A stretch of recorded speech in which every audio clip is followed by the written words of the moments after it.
ও আমার ভাই জানেরা, নবী আমার আমানতের মাল খিয়ানত করেন না। বিশ্ব নবীর কাছে ইহুদি কাফেরেরা আমানত জমা রেখে দিতেন। আমার রাসূলুল্লাহকে তারা ঘৃণা করত, আমার রাসূলুল্লাহকে তারা হত্যা করত, আমার রাসূলুল্লাহকে তারা হত্যা করার ষড়যন্ত্র করত, আমার নবীকে তারা ঘৃণা করত আরবের মক্কার ইহুদিরা। কিন্তু তারা আমার নবীকে আবার বড় বিশ্বাস করত। তারা জানে মুহাম্মদ জীবনে কোনোদিন আমানতের মাল খিয়ানত করবে না। তাই তাদের সোনা রূপা টাকা পয়সা আল্লাহর নবীর কাছে জমা রেখে দিতে।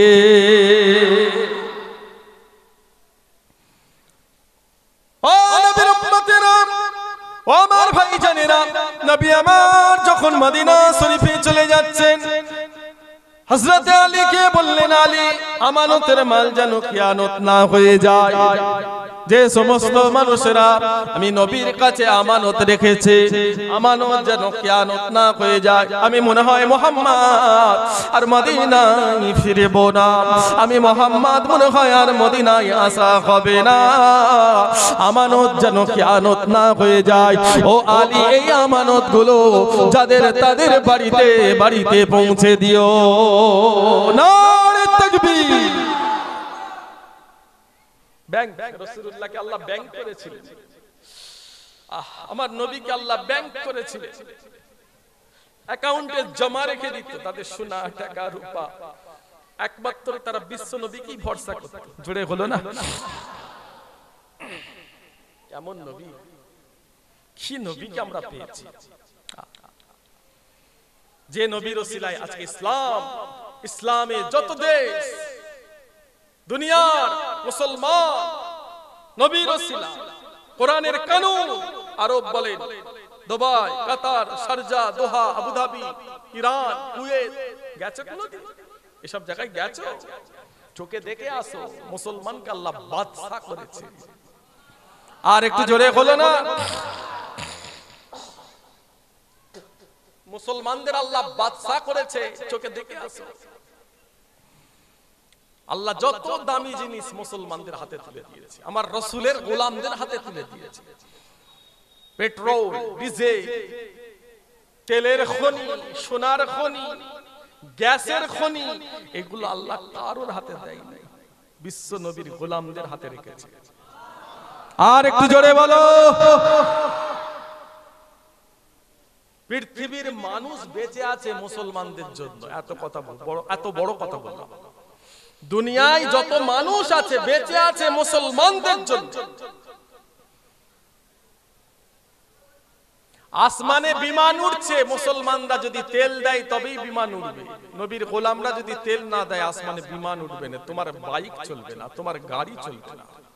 এগুলো মুসলমানদের সম্পদ। আপনাদের কি মনে হয় গরুর মুখ ঢাললে বিমান আসমানে উড়বে মনে হচ্ছে? কথা বলেন, গরুর মুখ যদি ঢেলে দেন কি মনে হচ্ছে এক হাত বিমান আগে বাড়বে? আপনার বাইকে যদি একবার টেস্ট করেন যে একটু পেট্রোল না দিয়ে গরুর মুখ ঢেলে দিয়ে চলে কি, তা দেখি চলবে? বাপ কথা বলেন, চলবে না কেন? এত আমার দেশের দামি জিনিস, পিছনে দাঁড়িয়ে কি সুন্দর করে গ্লাসে নিয়ে হান, যেন মনে হচ্ছে যেন থামস আপ খাচ্ছে। কি খাওয়া বলে, বলে করোনা ভালো হয়ে যাবে, গরুর পিছনে গিয়ে ফচর করে কি খাচ্ছে, বলে কোল্ড ড্রিঙ্কস খাচ্ছে। আহা, বাড়িতে যদি গ্যাস না থাকে চুলো জ্বলবে? কথা বলেন কেন? ফ্যাক্টরি, কারখানা, এগুলো সব চলছে গ্যাস। একটা ছোট্ট দেশ, একটা কাতার, একটা ছোট্ট দেশ, চিন্তা করেছেন বিশ্বকাপের মতো টুর্নামেন্ট খেলা করাচ্ছে, ফুটবল বিশ্বকাপ, এত বড়, এত খরচা, যতদিন খেলা পয়দা হয়েছে কেউ করতে পারে? কি পারে না মুসলমান? সবই পারে মুসলমান, সবই পারে। একটা প্লেয়ার ইসলামের আদর্শ, নবীর আদর্শ, নবীর গোলামের আদর্শ ভালোবাসা দেখে একটা প্লেয়ার রোনাল্ডো ইমানের কলেমা পড়ে মুসলমান হয়ে গেছে। যারা কাতারে খেলা দেখতে গেছে বিশ্বকাপ, কোরআন শরীফ লেখা আছে জায়গায় জায়গায়, কোরআন শরীফ তাফসীর করা আছে, মানে করা, তরজমা করা আছে, মানে করা, ইংরেজিতে কোরআন শরীফ লেখা আছে, মানে করা আছে। ইসলামের এত সুন্দর কানুন, বিশ্ব নবীর আদর্শ এত সুন্দর, এইগুলো দেখে হাজার হাজার ইহুদি, ইংরেজ, ব্রিটিশ ইমানের কলেমা পড়ে মুসলমান হয়ে গেছে। এটাই ছিল তো উদ্দেশ্য, এটার জন্যই তো এত টাকা খরচা করা। মুসলমান কান্ট্রিতে দুনিয়ার মানুষ আসবে, এসে আমার নবী আদর্শ, ইসলামের আদর্শ, কোরআনের আদর্শটা এসে দেখে যান। জানেন পৃথিবীর এক প্রান্ত থেকে অন্য প্রান্তে যেতে গেলে ইমানদারের কাছে যেতে হবে। এই কথা বলেন এখানে। দুবাই গেছেন কোনদিন? আমার ভারতবর্ষে লক্ষ লক্ষ আমার হিন্দু ভাই বোন কাজ করে, ফ্যাক্টরিতে আছে, কারখানায় আছে, লক্ষ লক্ষ ভাই বোন ইসলামের দেশগুলোতে আছে, কাজ করছে। এত টাকা মাইনে পায়, এত ভালোবাসা পায়, তারা জীবনে ভারতবর্ষে এসে কাজ করবে না, নবীর গোলামদের কাছে থাকবে। জোরে হলো না? আপনি যেতে পারেন, আমার ভাই বোনেরা থাকে সেখানে। ও যুবকেরা, নওজওয়ানেরা, নবীর উম্মতেরা, আমার ভাইজানেরা, ও নবীর উম্মতেরা, আল্লাহ নবীকে ভালোবাসেন, রাসূলুল্লাহকে প্যার করেন, আল্লাহ নবীকে মেনে নেন, রাসূলুল্লাহকে মেনে নেন। ইসলামের আদর্শ এত সুন্দর ভাইজান, নবীর আদর্শ এত সুন্দর, যতদিন বেঁচে থাকবেন নামাজ ছাড়া চলবেন না, 5 ওয়াক্ত নামাজ পড়বেন। এই নামাজ পড়াটা আল্লাহ ফরজ করেছে ভাইজান। মুসলমান যদি ফজরের নামাজ পড়ে চেহারা সুন্দর হবে। কোন মুসলমান যদি মনে করে আমার চেহারা সুন্দর করতে হবে, তাই আপনাকে ফজরের নামাজ পড়তে হবে। ফজরের নামাজ পড়লে চেহারা সুন্দর হবে। জোহরের নামাজ পড়লে ভাইজান বাড়িতে শান্তি আসবে, বাড়িতে বরকত হবে, আল্লাহ ওই বাড়িতে রহমত বরকত দেবেন। আসরের নামাজ যদি আপনি পড়েন, বড় বড় রোগ বিমার থেকে বেঁচে যাবেন। যদি বড় বড় রোগ বিমার থেকে আপনাকে বাঁচতে চান, তাহলে আসরের নামাজ পড়তে হবে। ও নবীর উম্মতেরা, মুসলমানের ছেলে যদি, বাচ্চা যদি ভালো হয়, সন্তান যদি ভালো হয়, বাপ মায়ের শান্তি, তাই আপনাকে মাগরিবের নামাজ পড়তে হবে ভাইজান। মাগরিবের নামাজ পড়লে আল্লাহ বাড়িতে নেক সন্তান দেবে। আর ইশার নামাজ পড়ে যদি আপনি বিছানায় চলে যান, আল্লাহ আপনার শান্তির ঘুম দিয়ে দেবে। জানেন না 70% ছেলে, ঠিক বলছি না? বলুন, ফজরের নামাজ পড়লে চেহারা সুন্দর হয়, জানে না। ও গিয়ে সেলুনে গিয়ে খালি ফেস ওয়াশ করছে, দুনিয়ার টাকা খরচা করছে। আরে পাগল, ওইখানে হারামের টাকাটা না দিয়ে মসজিদে ফজরের নামাজ পড়ে, উজুতে পড়ে ফজরের নামাজটা পড়ো, চেহারাটা আসমানের চাঁদের মতো আল্লাহ করে দেবে।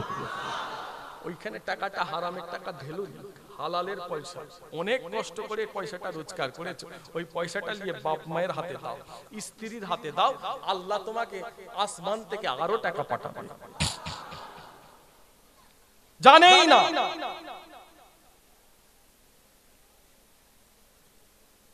বাড়িতে বরকত চাই, রহমত চাই, আয় উন্নতি নাই, বরকত নাই। জোহরের নামাজটা পড়ো, এটার জন্য আল্লাহ বাড়িতে বরকত দেয়। জোরে হলো না?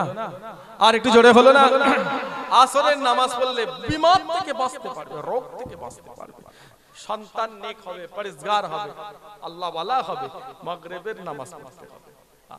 আলহামদুলিল্লাহ, ঈশার নামাজ পড়ে যারা, এই নামাজিরা বসে আছে, জিজ্ঞাসা করো, কথার সাথে মিলাও, জিজ্ঞাসা করো, চাচাগুলো বসে আছে, জিজ্ঞাসা করো, ঈশার নামাজ পড়ে ইনারা যখন বাড়িতে গিয়ে শোয়, 1 ঘন্টাও রাত জাগতে পারে না। কেন? ফজর বেলা উঠতে হবে। তাই আল্লাহ বলছে, বান্দা ঈশার নামাজ পড়েছো, শো, আমি আল্লাহ ঘুম দেবার দায়িত্ব নিয়ে নিলাম। ফজরে উঠতে হবে, ফজরে উঠতে হবে। ঈশার নামাজ পড়েছেন, আপনি বিছানায় গিয়ে শুলে সাথে সাথে আপনার ঘুম এসে গেল, এটা আল্লাহ আপনার ঘুমটা দিল। আপনাকে ফজর বেলা উঠতে হবে। নামাজীরা রাত জাগতে পারে না, পারে না। আর তুমি মুসলমান সারা রাত বসে আছো, ঘুম চোখে না, বলে হুজুর ঘুম আসতে চাই না, ঘুম আসতে চাই না। ঘুমটা আসবে কি করে? মোবাইল খুলে বসে থাকলে আর ঘুম আসে? কি দেখছো মোবাইল? মোবাইলটা তো এখন সিনেমা হল হয়ে গেছে। এই কথা বলেন, মোবাইলটা তো সিনেমা হল, আর কি সিনেমা হলে যেতে হবে আর যেতে হবে, খালি মোবাইলটা চালু করে একবার ফুসফুস করে বলে দাও এটা চাই, এতটুকু খালি কাজ, লিখতেও হবে না, খালি খালি এটা বলে দাও, তুমি যা চাইবে গুগলকে খালি বলে দাও, গুগল সব হাজির করবে, ভালো হাজির করবে, খারাপ হাজির করবে, এমন খারাপ হাজির করে দেবে তোমার চোখ কানা হয়ে যাবে, এমন খারাপ হাজির হয়ে যাবে। এই মোবাইল যেমন ভালো তেমন খারাপ। আব্বা গুলোকে বলছি, ভাইগুলোকে বলছি, আমার বাপগুলোকে বলছি, ছেলেদের দিকে খেয়াল রাখবে, মোবাইল হাতে আছে খেয়াল রাখবে, আচমকাই ঘরে ঢুকে যাবে, দরজা খুলবে, আচমকাই ঢুকে যাবে, দেখবেন ছেলেরা কি করছে, খবরদার, আল্লাহর গজব বাড়িতে চলে আসবে, রহমত বাড়িতে আসবে না, সারা জীবন আপনাকে কাঁদতে হবে, ছেলে মেয়েদের দিয়ে শান্তি পাবেন না, আল্লাহর রহমত এই বাড়িতে আসে না, বাড়িতে খারাপ কিছু চললে আল্লাহর রহমত আসে না, গজব আসে। আপনার দায়িত্ব, আপনি ছেলেটাকে লক্ষ্য রাখবেন, মেয়েকে লক্ষ্য, মেয়ের হাতে মোবাইল দেবেন না। আল্লাহ কবুল করে নেন, সকলে বলেন আমিন, বলুন আল্লাহ আমিন।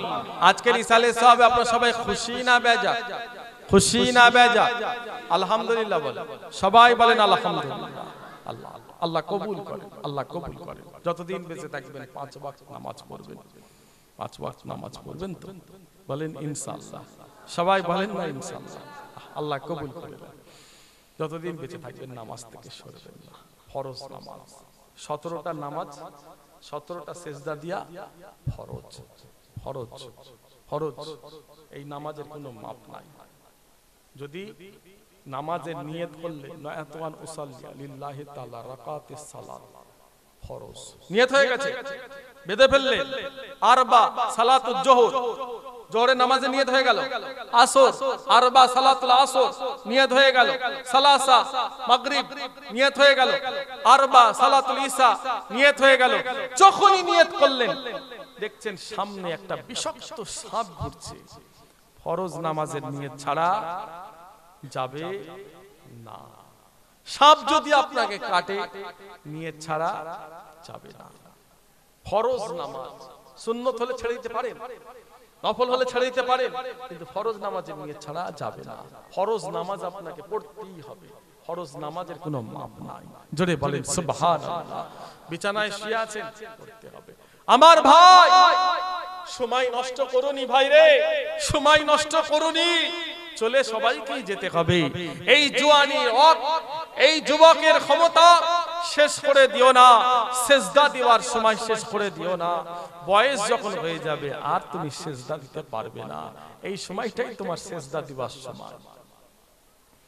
বয়স হয়ে গেছে, চেয়ারে বসে বসে নামাজ পড়ছে, সেজদা দিয়া আর জমিনে সেজদা দিয়া আর হচ্ছে না, বয়স হয়ে গেছে, বয়স হয়ে গেছে, শুয়ে শুয়ে নামাজ পড়ছে, ঠিক না? বয়স হয়ে গেছে, বসে বসে নামাজ পড়ছে, সেজদা দিবার মৌকা শেষ হয়ে গেছে। যুবক, তোমার এখন ক্ষমতা আছে, বেশি বেশি সেজদা দাও। জোরে বলেন সুবহানাল্লাহ। আর একটু জোরে বলে। মুসলমান ঘরের ছেলেরা, নবীর উম্মতেরা, ও আমার ভাই জানেরা, আল্লাহ নবীর একজন সাহাবী জানার নাম হলো হযরতে ওমর।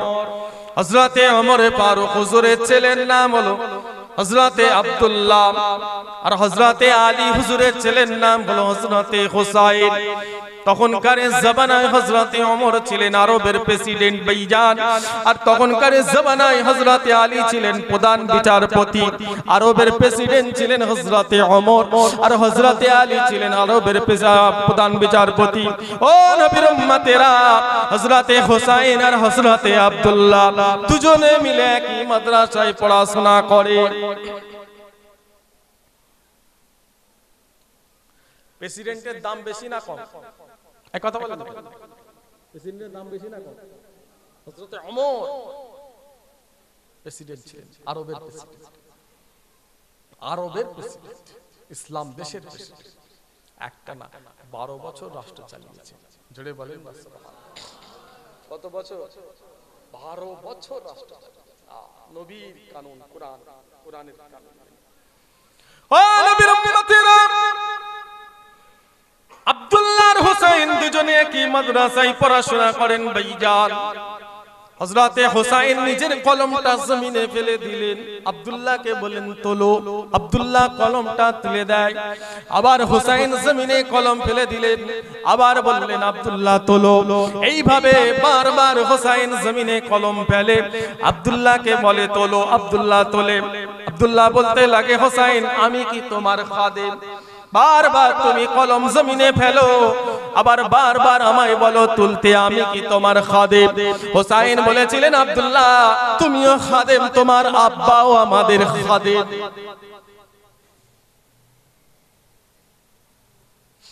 আব্দুল্লাহ কে? হযরত ওমরের ছেলে। জোরে বলেন সুবহানাল্লাহ। আরটি জোরে হলো না? আমি প্রেসিডেন্টের ছেলে, আমাকে হুসাইন সবার সামনে খাদেম বলল? আমি প্রেসিডেন্ট, হযরত ওমরের ছেলে, আর হুসাইন আমাকে সবার সামনে খাদেম বলে দিয়েছে। রাগ হয়ে গেছে, ভালো করে বলে চেষ্টা করো, রাগ হয়ে গেছে। বাড়ি চলে গেছে, হযরত ওমর বসে আছে বাদশাহী চেয়ারে। আব্বা আমি আর কাল থেকে মাদ্রাসায় যাব না। হুজুর বলেন কেন? হুসাইন আমাকে খাদেম বলেছে, আপনাকেও খাদেম বলেছে। হুসাইন আমাকেও খাদেম বলেছে, আব্বা আপনাকেও খাদেম, সবাই সামনে আমাদের খাদেম বলেছে। আমি মাদ্রাসায় যাব। কেন? কি চাও? আমি সবাই সামনে হুসাইনের ফায়সালা চাই, হযরতে হুসাইনের বিচার চাই। হুসাইনটা কে? রাসূলের নাতি। জোরে হলো না সুবহানাল্লাহ। হযরতে ওমর ফারুক বসে বসে চোখ দিয়ে ঝরঝর করে পানি পড়ছে, কাঁদছে। খুব বিচক্ষণ মানুষ। ও যুবকেরা, নওজওয়ানেরা, ও আমার ভাইজানেরা, নবীর উম্মতেরা, হযরতে ওমর বললেন এর ফয়সালা আজকে হবে না, এর ফয়সালা হবে জুম্মার দিন। জুম্মার নামাজ পড়ে আমি হুসাইন আমি বিচার করব, আমি ফয়সালা করব। হযরতে ওমর জুম্মার নামাজ আদায় করালেন ভাইজান মদিনার মসজিদে নওয়াবী শরীফে। হযরতে ওমর নামাজ আদায় করে হযরতে হুসাইনকে ডাক দিলেন, হুসাইন তুমি কি আমাকে খাদেম বলেছো? আমার ছেলে আব্দুল্লাহকে খাদেম বলেছো? হযরতে হুসাইন বলেছিলেন আমার, আপনি যে আজকে খাদেম হয়েছেন কার ওসিলায়? নানা জান বিশ্ব নবীর ওসিলায়। আজকে আপনি আরবের প্রেসিডেন্ট হয়েছেন কার ওসিলায়? নানা জান বিশ্ব নবীর ওসিলায়। আমি রাসূলের নাতি আপনাকে খাদেম বললাম, আপনি আমার নানা জানের কি খাদেম ছিলেন না? আজকে যে আপনি প্রেসিডেন্ট হলেন কার ওসিলায়? নানা জান বিশ্ব নবীর ওসিলায়।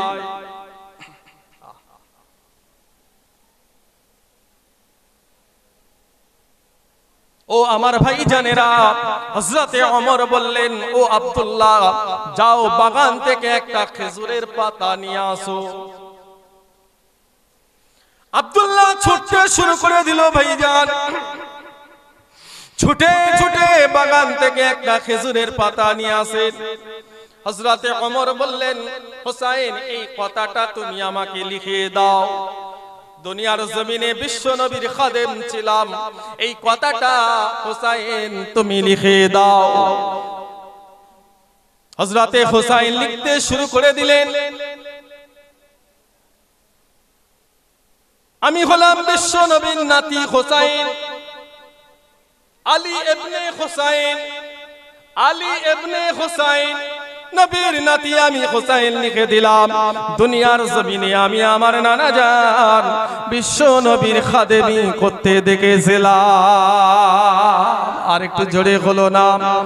হযরতে ওমর ভাইজান সাহাবাদের বললেন ও নবী সাহাবারা, ও আমার ছেলে আব্দুল্লাহ, আমি ওমর যেদিন ইন্তেকাল করব এই লেখাটা আমার কাফনের ভিতরে বুকের ভিতরে লিখে দেবে।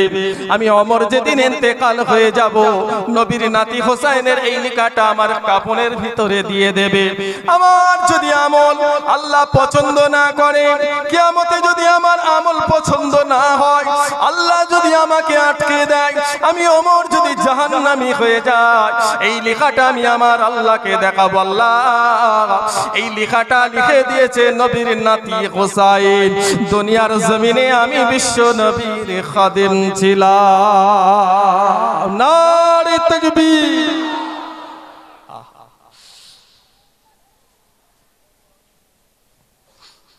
হযরত ওমর দ্বিতীয় নবী জান্নাতি বলে ঘোষণা দিয়েছে। হযরত ওমর কার কথা বলছি? নবীর সাহাবী, জান্নাতি সার্টিফিকেট নিয়ে আছে, রাসূল দিয়েছে দ্বিতীয় হযরত ওমর, যে মানুষটা 26 বছর বয়সে আমার রাসূলুল্লাহকে নবী বলে মেনেছে। আর একটু জান খুলে বলো, 26 বছর তরুণ এক যুবক, এক জ্বলন্ত যুবক, এক বীর পালোয়ান,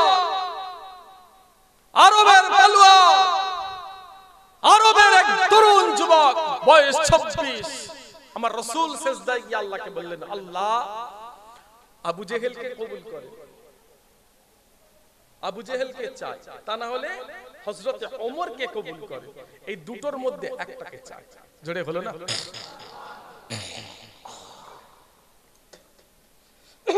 এই দুটোর মধ্যে একটাকে চাই। এই দুটোর মধ্যে একজন যদি ঈমানের কলেমা পড়ে মুসলমান হয়, আল্লাহ আমি নবী, ইসলাম প্রচার করাটা আমার জন্য খুব সহজ হয়ে যাবে। জোরে বলেন সুবহানাল্লাহ। কাফের আবু জেহেলের উপরে কবুল হলো না, আবু জাহাল ওর উপরে কবুল হলো না, আল্লাহ কবুল করলেন হযরত ওমর। হযরত ওমরকে 26 বছর বয়সে ঈমানের কলেমা পড়ে মুসলমান হয়ে গেলেন, দ্বিতীয় জান্নাতি বলে ঘোষণা দিয়েছিলেন নবী রাসূলুল্লাহ। সেই মানুষটা ভাবছে কিয়ামতের দিনের কথা, এই কথা বলেন, সেই মানুষটা ভাবছে যদি আমি আটকে যাই। শুনছেন? শুনছেন?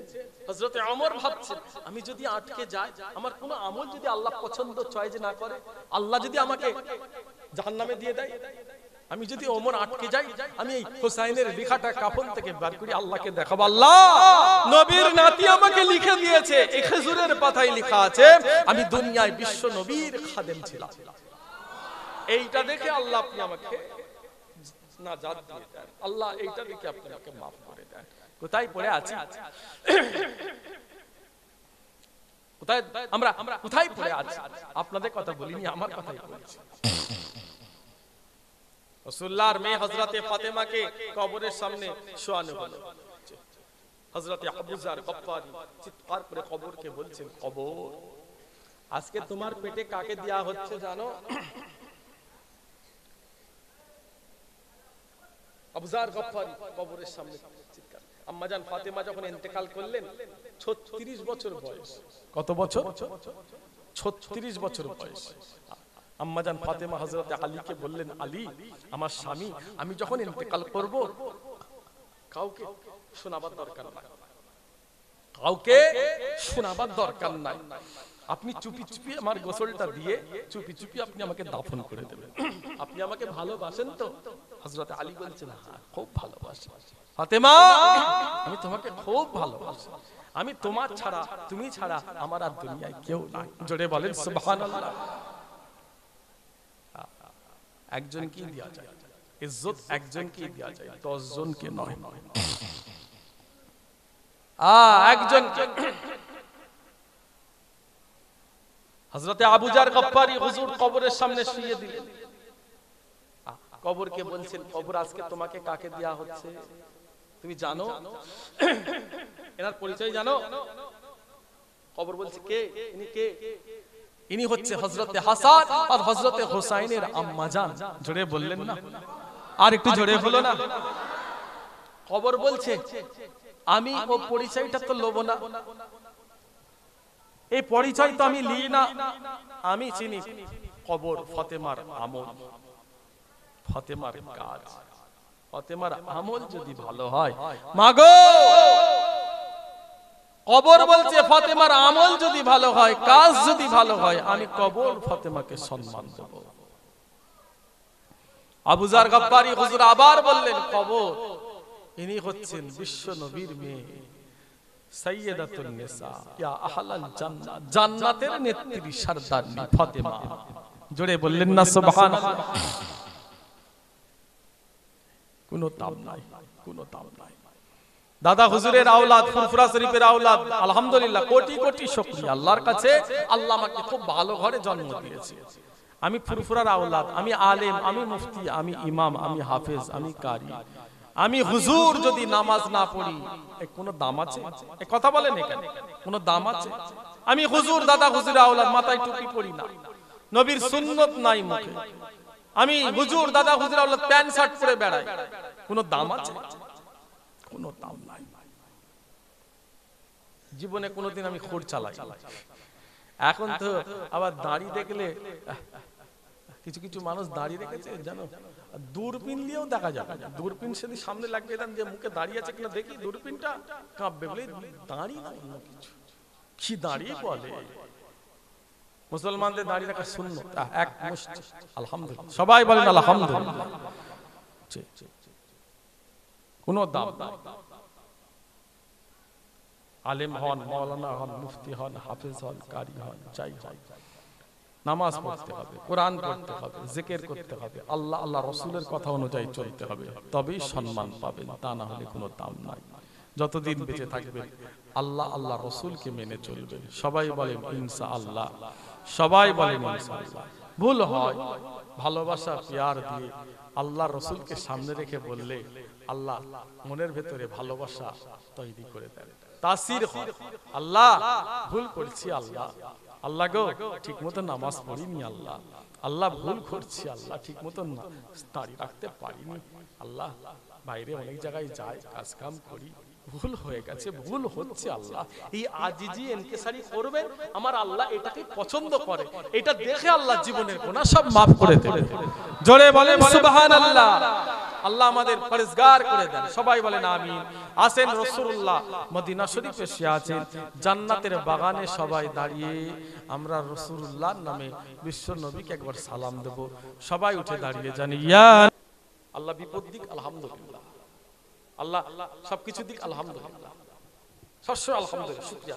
যত শুকরিয়া আদায় করবেন তত আল্লাহ পাক খুশি হবে, তত নিয়ামত আল্লাহ বাড়িয়ে দেবেন। রাসূলুল্লাহ পাক মদিনা শরীফে জান্নাতের বাগানে শুয়ে আছেন। আমরা নবীর আশিক, যতদিন বেঁচে থাকব রাসূলুল্লাহকে ভালোবাসবো, রাসূলের জন্য জীবন দেব, নবীকে আমরা সালাম দেব। আমাদের মুরব্বীরা হুজুরকে সালাম দিয়েছে, শুকরিয়া আদায় করেছে, আমরা এই সালাম দিয়েছি, সালামটা পেয়েছি মুজাদ্দিদের জবানের ওসিলায়, নামাজ পড়া শিখেছি মুজাদ্দিদের জবানের ওসিলায়, টুপি পড়া শিখেছি ফুরফুরা শরীফ দাদা হুজুর কেবলার ওসিলায়। সারা ভারতবর্ষ, সারা বাংলাদেশের মানুষ ইসলাম পেয়েছে আল্লাহর ওলিদের ওসিলায়। জোরে বলেন সুবহানাল্লাহ, আর একটু জোরে বলেন সুবহানাল্লাহ। আমরা রাসূলুল্লাহকে ভালোবাসি, যতদিন বেঁচে থাকবো হুজুর পাকের নামে সালাম দেব। বলেন ইনশাআল্লাহ, বলেন আলহামদুলিল্লাহ। যার ভালো লাগবে দেবে, যার ভালো লাগবে না দেবে না।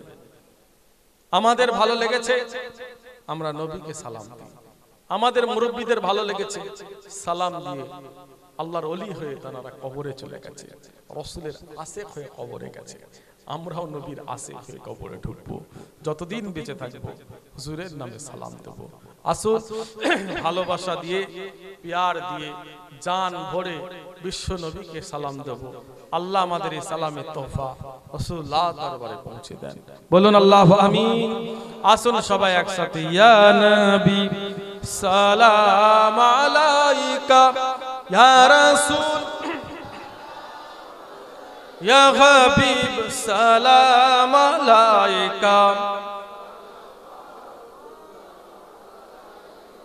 जिंदगी है उनका सदका, बंदगी है उनका सदका, रोशनी है उनका सदका, हर खुशी है उनका सदका, या हबीब या मोहम्मद या नबी सलाम अलैका, या रसूल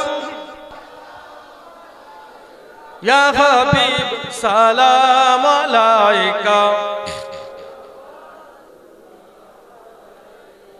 तेरे याद कमली वाले मेरे जीने का सहारा, अच्छी हूँ या मैं बुरा हूँ आखिर हूँ तो मैं तुम्हारा, या नबी सलाम अलैका, या रसूल